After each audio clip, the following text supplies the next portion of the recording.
Ce qui me surprend, enfin, pas vraiment, mais que ça me fait plaisir, c'est que Dalida, elle est tellement, mais vraiment tellement présente.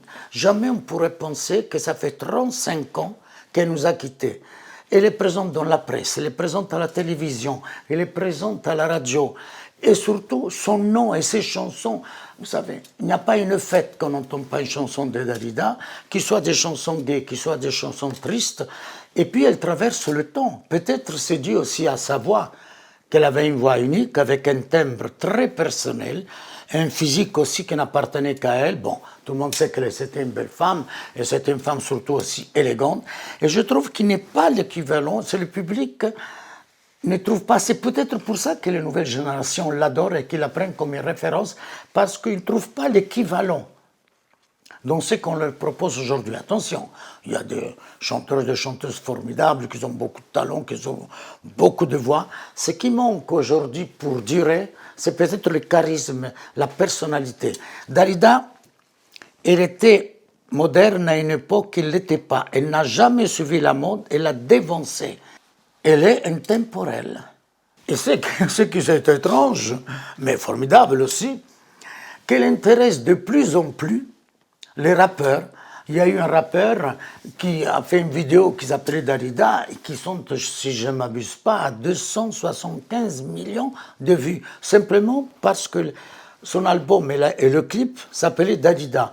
Et sans compter tous les autres, c'est devenu une source d'inspiration pour les rappeurs qu'il n'aurait jamais dû. Et en dehors des rappeurs, il y a aussi que vers la fin de l'année, il y a une école de la voix qui va ouvrir, qui portera le nom de Dalida. Le créateur, c'est Roberto Ciurlo, que tout le monde connaît, ou tout le monde connaissait à l'époque. Il a été le directeur de la programmation de Énergie, et ensuite, surtout, le producteur des tonnes de comédies musicales de succès. Et c'est lui, avec une équipe à lui, qu'ils ont eu l'idée de faire un peu comme ça se passe en Amérique, l'Actor Studio, de faire la même chose en France. Et ils ont décidé d'appeler Dalida, de donner le nom de l'Institut, Institut Dalida, mais parce qu'ils ont dit que Dalida, pour eux et pour la génération actuelle et future, représente une artiste complète. Elle savait tout faire. Elle a touché à tous les répertoires. Vous savez, avec un égal bonheur. Au début, elle a chanté des chansons de son âge, des chansons de la Méditerranée qui allaient très bien correspondre à ses cordes vocales. Ensuite, il y a eu la Dalida de grandes chansons, de grands auteurs. Avec le temps, Je suis malade, 18 ans, Mourir sur scène. Et ensuite, il y a eu la troisième Dalida, la Dalida disco, la Dalida paillette, la Dalida de grand show à l'américaine. Il y a tous ces Dalida-là qui font que Dalida, en quelque sorte, est unique. Je sais que je suis le frère et le producteur, hein, je ne l'oublie pas. Mais il faut convenir quand même que Dalida a un talent unique.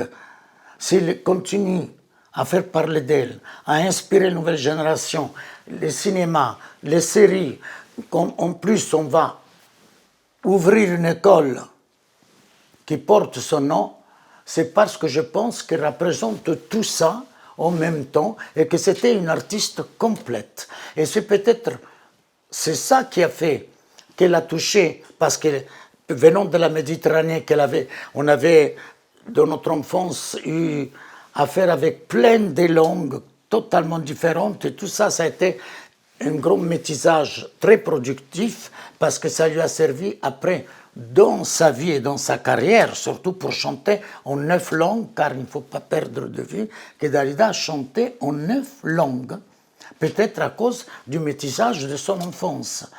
Et je crois que ce qu'on a pu lui reprocher à ses débuts, d'avoir touché à plusieurs styles, en définitive aujourd'hui, c'est ça peut-être que c'est le moteur aussi de sa longévité, parce qu'à chaque époque, il y a une partie de Dalida qui correspond à cette époque. En définitive, elle a touché à tout, mais aujourd'hui, c'est les autres qui touchent à tout ce qu'elle a produit Dalida pendant sa carrière.